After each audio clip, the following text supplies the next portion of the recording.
want to start off with this question. Does COVID madness ever end? You've seen a lot of different storylines in your career, as you said, since you wrote that first book back in 1991. Trends come and go. It doesn't seem like we can escape COVID, will we? Well, I think what you have is the real story of COVID is not the epidemic. There is a real virus, and there is an epidemic. But how we got the virus, what is the precise nature of this virus, what is the best way to deal with it? Is it really necessary to lock down the whole economy? What I'm talking about is the way in which the epidemic has been politically massaged and manipulated. I mean, even the 2020 election, the way it was handled is inconceivable without COVID. They rigged the rules of the whole election system to build it around COVID and to take advantage of COVID. So that, I think, is the real political story of the virus.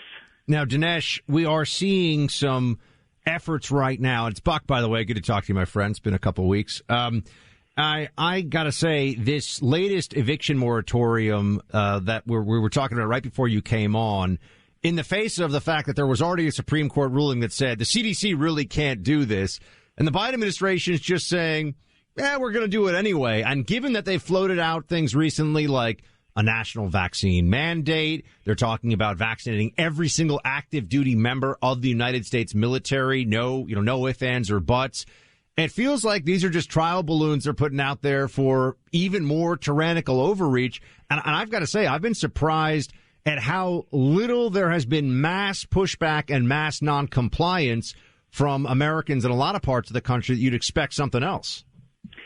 Yes, I think it's also striking that we're seeing lawlessness creep into our society in many different ways. I mean, this is not an isolated case. Look at the way in which the Antifa BLM rioters is catch and release or $50 fine for burning a church. Look at the way in which they let in COVID-infected illegals across the border. So they're trying to tell American citizens, you got to do this, you got to do that. They're showing a blatant disregard by keeping the back door open and letting in, by the way, not just Mexicans, they're letting people from Haiti, from India, people who are coming from Asia to come across the Rio Grande and through the Mexican border. Look at the way they're trying to pack the court. So in case after case, you see that they're quite willing to step aside from established laws and practices just to push their ideological agenda, as if daring the American people to push back. How does the pushback come? Right? What in your mind? I know we've got the 2022 election, the House can swing, the Senate can swing, but when you've got a power dynamic such as this, we're doing the show right now, Dinesh, in New York City, and the mayor of New York City came out and said, hey, I'm going to require vaccine passports. It may happen in L.A. now. The creep of freedom being stolen away is continuing 18 months after this all began. What has to happen in order to win and fight back on these battles? Well, first of all, never in the history of the world have people, the ordinary citizen on their own, come marching out and organized a revolution. That's never occurred. Even the American Revolution, when you think about it, was organized by a group of elites who basically called the people to action. What we're seeing now, I think, is a massive failure of leadership. There's a huge vacuum. Obviously, Trump had filled that vacuum before, but now, apart from issuing a periodic statement, Trump is largely silent. Now, there are Republican leaders in individual states like DeSantis and here in Texas, for example. But on the national level, there is a screaming need for leaders who say, this is what we need to do.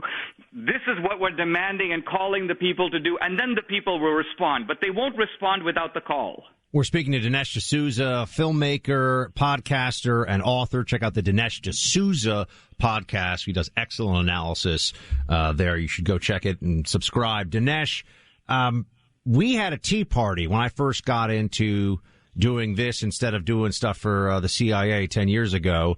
The Tea Party came about because of the concerns over massive government spending, and we did have a mass movement. Why do you think that there's room for something like that now? It feels to me like conservatism is standing by and ready to assert itself, and I would have thought the spark would have already happened. Is it incumbent upon all of us and those who are listening? I mean, we've got people listening in all 50 states right now across the country. Do we need a grassroots movement to get this stuff to stop, and how do we get there? Well, I think that someone has to strike the match in all these cases. Now, a classic example is look at these January 6 defendants, the way in which the Biden administration is literally brutalizing these families, and the GOP is basically silent.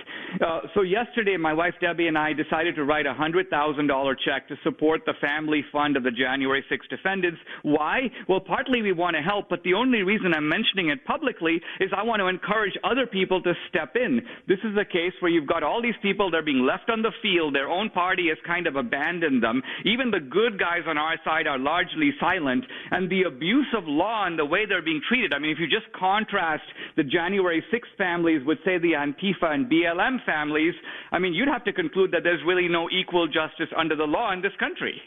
It is kind of wild to think about the way that, and frankly, many of these defendants are starting to make those arguments, right, of prosecutorial misconduct in the way that they are dismissing charges against, let's say, the Portland courthouse, all of the different arrests that went on, even involving federal-related buildings, and comparing them to what happened on January 6th. There's no rhyme or reason other than politics to justify the dichotomy of treatment there, right? And I imagine that's one reason you gave the money to help in the defense. Yeah, and it, I think, goes more than that, because I think what's happening is the Biden administration wants to create a larger narrative. They want January 6th to go down in history as the next 9/11. Now, how can you do that when the only person deliberately killed was a Trump supporter, Ashley Babbitt? It's very hard to do.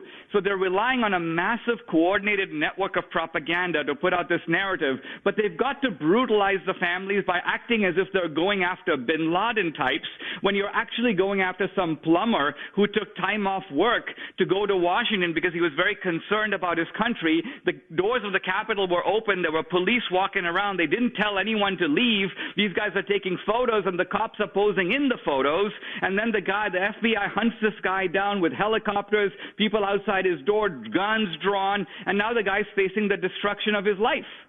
Dinesh, it's stunning to see the disparity in what I call the treatment of the so-called insurrection and the other insurrection that happened for not just days, but weeks and even months of 2020, with an entire police station burned down to the ground in Minneapolis, multiple attempts to burn down a federal courthouse in Portland, officers attacked with bricks, with batons, with bats, feces, urine thrown at them, lasers deliberately shined in their eyes to intentionally try to blind them permanently.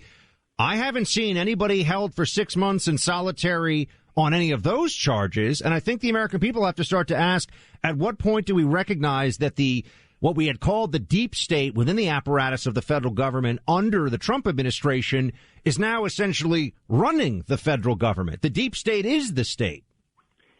Absolutely. I think another question that we will not expect to be answered by Pelosi's task force is this.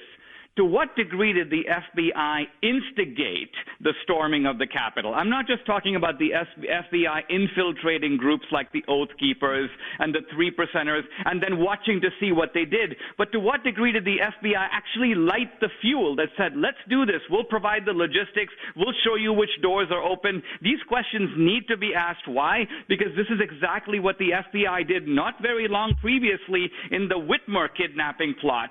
They were actually very involved in bringing that plot to fruition, and there's some question whether that plot would even have occurred without the FBI basically saying, let's do it. The one part of this we know, Dinesh, is that there will not be an honest review of security on January 6th. There's just going to be a lot of theatrics and waving the so-called bloody shirt, in a sense, to try to make it seem like all Trump supporters share in the guilt. We've just got about a minute, Dinesh, but I want to know, do you feel like this Biden administration is increasingly weakened and that we're setting up for a conservative reversal here?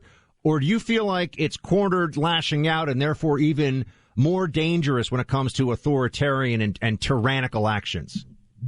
I think that the Biden administration has essentially started ripping out the guardrails of society. It's almost as if they're daring the American people to do what they can. It's almost as if they're saying, listen, you can fight back, but we've already thought of that. We'll get you kicked off social media. We'll get you fired from your job. So we've got the system fully under control, fully locked down, you might say, politically.